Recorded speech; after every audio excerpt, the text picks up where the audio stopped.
Welcome to the Deep Dive. Today we're tackling a subject that's commanding serious attention in research and academic circles. The powerful link between exercise and our cognitive abilities. Absolutely. It's a really crucial area, isn't it? Especially with, all the concerns about cognitive decline globally. Exactly.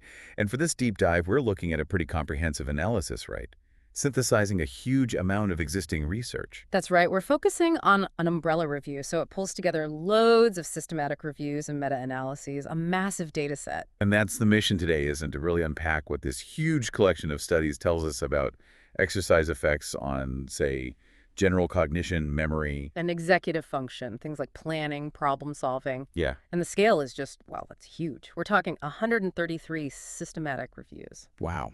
Yeah, covering, get this, 2,724 randomized controlled trials, RCTs. Over 2,700 trials. And involving more than 250,000 participants, 258,279 to be exact. That's an incredible amount of data to synthesize. Yeah. Really robust. It really is. And it's important, especially for you, our academic listeners, to note these are systematic reviews and meta-analyses of RCTs. So top-tier evidence. Right. And that kind of synthesized evidence is just invaluable, isn't it, for informing your own research, your practice. It really helps shape the field. Definitely. Okay, so let's dive in. Based on all this evidence, what are the kind of headline findings, the big picture on exercise and cognition? Well, the main takeaway is pretty clear. Exercise significantly improves general cognition.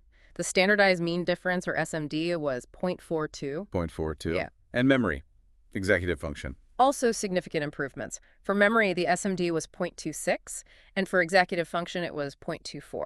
And these weren't just marginal findings. Not at all. Highly statistically significant. For all three, the p-value was less than 0.01, so very unlikely to be due to chance. That's quite definitive then, a strong overall positive effect. Yeah. And how does this stack up in terms of, evidence grading for our academic understanding? According to the Oxford Center for Evidence-Based Medicine, this is grade A evidence. Grade A. Yep. That means consistent results from level 1 studies, those systematic reviews of RCTs we mentioned. It's about as strong as evidence gets in this type of research. Excellent. Okay, so we have a strong overall positive effect. But research is often about the nuances, right? Did the review find differences based on, say, age or specific groups? It did, and this is where it gets quite interesting, especially if you're researching specific populations. Let's take memory first. Okay.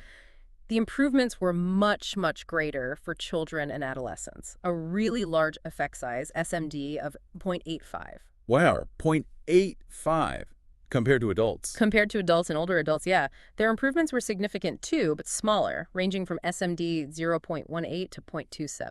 And that difference between the age groups was statistically significant. It was highly significant. P less than 0.01 again. That's fascinating. Huge implications for education, maybe. What about executive function? Similar pattern. A somewhat similar pattern, yes. Children and adolescents, again, showed the largest benefits. SMD of 0.36 for them. 0.36. Still substantial. Definitely. Compared to other age groups where the SMDs were between 0.18 and 0.23. And again, these differences across age groups were statistically significant. P equals 0.04 this time. So it really looks like those younger years might be a key window for exercise to impact memory and executive functions. Were there other populations that stood out? Yes. One group really jumped out for executive function benefits, individuals with ADHD. Attention deficit hyperactivity disorder. Exactly. They showed a really large improvement in executive function, SMD of 0.72. 0.72, that's huge. It is. Significantly greater than improvements in other populations where the SMDs were more in the 0.13 to 0.25 range, and that difference was highly significant. P less than 0.01. Very striking. Potential non-pharmacological support there.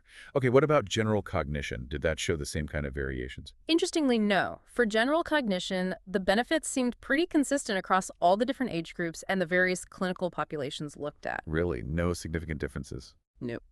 No significant differences between subgroups for general cognition.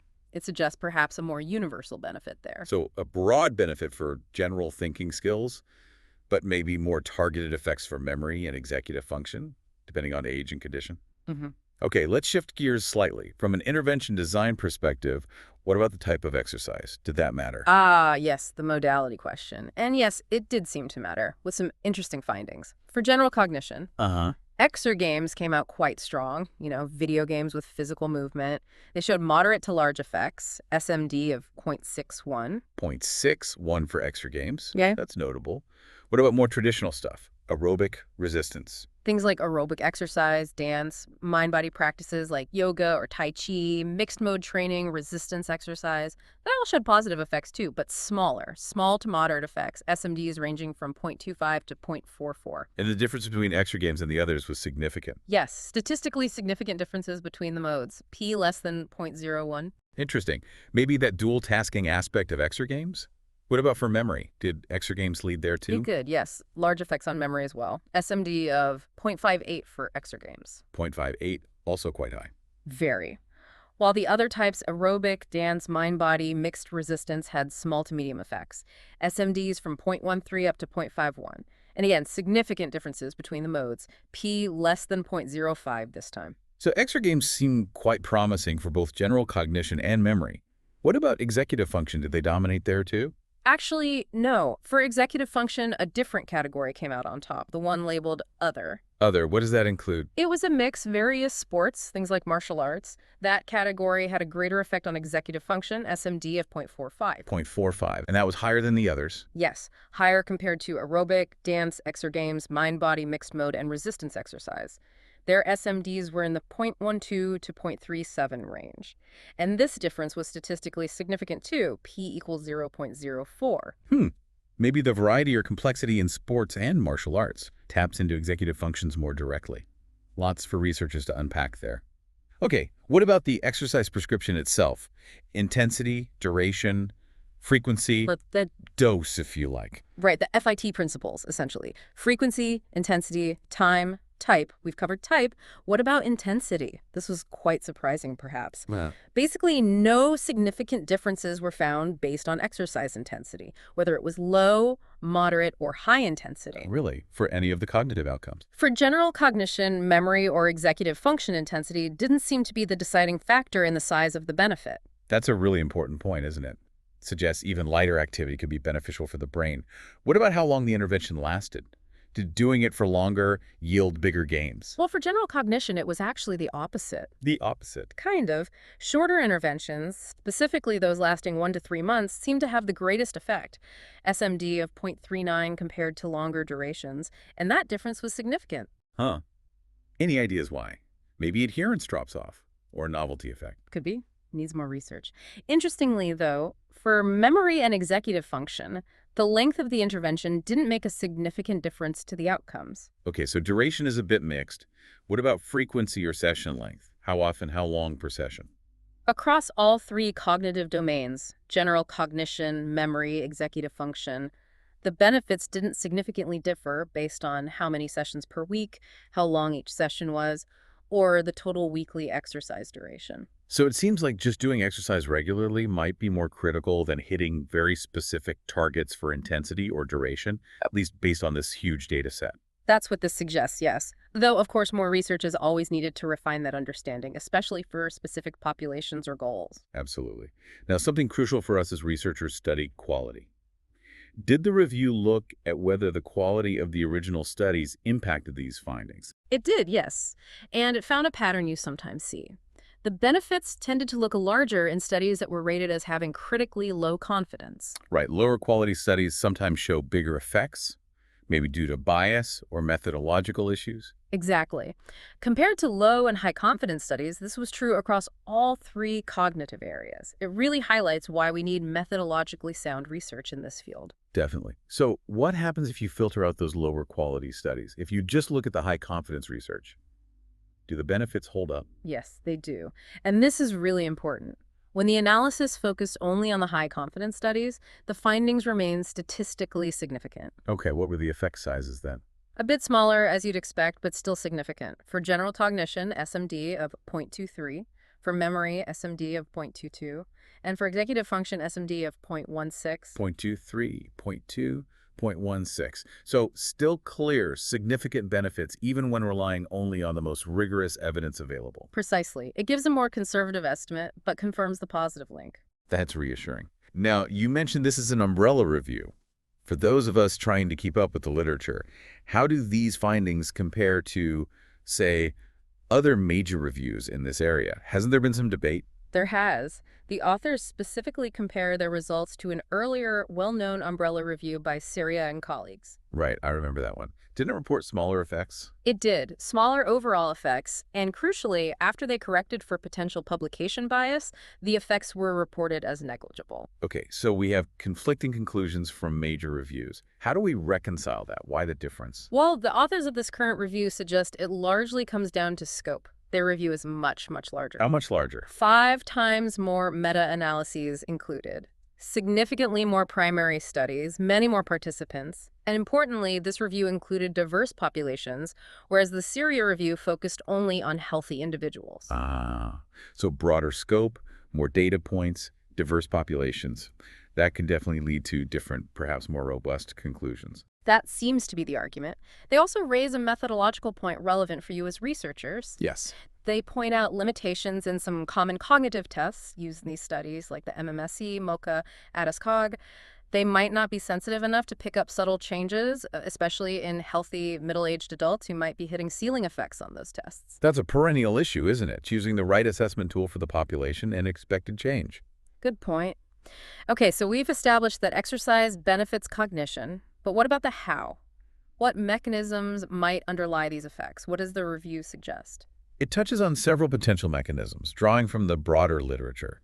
Physiologically, exercise is thought to boost things like neurotrophic factors like Yeah. BDNF. Brain-derived neurotrophic factor, yeah. Right. Also, increased vascularization, more blood vessels in the brain, maybe greater dendritic spine density, enhancing connections, improved synaptic plasticity, and reducing systemic inflammation.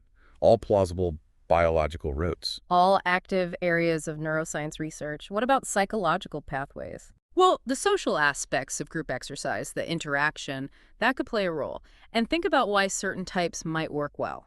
Like the exer games. Exactly. Yeah. The dual cognitive and physical demand. Or mind-body exercises like Tai Chi. They require attention, memorizing sequences. Right, there's cognitive engagement there too. Yeah. Which raises a question, doesn't it? Especially for low-intensity stuff like yoga or walking. Is it the physical intensity itself, or is it the cognitive engagement, the focus, the planning involved in the activity? Or a combination. Disentangling those factors seems key for future mechanistic work. Absolutely. It's a really important open question. Okay, this has been incredibly informative. Thinking about our academic audience now, what are the big implications here? What should we be taking away for our own research and practice? Well, firstly, while this review is comprehensive, it also highlights the need for more high-quality systematic reviews and meta-analyses to keep refining our understanding. We need continuous high-level synthesis. Right, build on this foundation. What else? A key direction is tailoring exercise prescriptions. We need research focused on finding the optimal type, dose, whatever, for specific populations, different ages, different clinical conditions, and for targeting specific cognitive domains, like memory versus executive function. Personalized medicine, but for exercise and cognition. Makes sense. And related to that earlier point, we absolutely need consistency and validation in the cognitive assessment tools we use. Especially finding tools sensitive enough for healthy people, maybe those middle-aged groups where changes might be subtle. Exactly. We need tools that can pick up on those early, potentially modifiable changes. Plus, more deep dives into the mechanisms. How do different exercise types actually work on the brain? So, more mechanistic studies are needed. And you mentioned the gap in research on healthy middle-aged adults. Yes, definitely need more focus there, using those sensitive cognitive measures we just talked about. It's a critical period for potential prevention. And separating out direct brain effects from indirect behavioral benefits. You mentioned that for ADHD. Yeah, trying to understand, for example, is the executive function boost in ADHD purely neurobiological? Or is it partly because the exercise helps manage behavior, which then allows better cognitive performance? Or both? Teasing that apart is important. And finally, looking at moderating factors more closely. Right. Things like age, what kind of control group was used in the study, how well did participants stick to the exercise program, did many drop out, how do these factors influence the results? We need a better handle on those moderators. A very clear research agenda emerging there. So let's try and synthesize this. What are the core takeaways from this deep dive for everyone listening? I think the main message is really positive and quite powerful. Exercise works. Even light intensity seems to offer real, measurable benefits for general thinking skills, for memory, and for executive functions. And this holds true across the lifespan. And certain groups and activities show particular promise. Definitely. We saw kids and adolescents getting big memory and executive function boosts, individuals with ADHD showing large executive function gains, and specific modalities like exergames standing out for general cognition and memory, while varied sports might be better for executive function. This is backed by high-level grade A evidence, even if we acknowledge the need for ongoing work. Exactly. The evidence base is strong, grade A. But yes, as always in science, we need more high-quality research to refine the details, address those methodological points, and really nail down the mechanisms and optimal prescriptions. It's been a fascinating exploration of a really significant body of work. It certainly leaves us, and hopefully you, our colleagues, with a lot to think about. Which brings us to our final provocative thought. Given this consistent positive impact we've discussed, how can we, as a research community, best translate these findings into effective, targeted interventions that can actually be scaled up? And alongside that, what are the most critical methodological hurdles like assessment sensitivity that we urgently need to overcome in our future studies? And digging deeper, considering those nuances, we saw the different effects by age, by condition, by exercise type. What are the most pressing unanswered questions right now about that dose-response relationship, about the specific mechanisms for specific outcomes that demand our immediate scholarly focus? Lots to ponder there. Indeed. Thank you for joining us on the Deep Dive.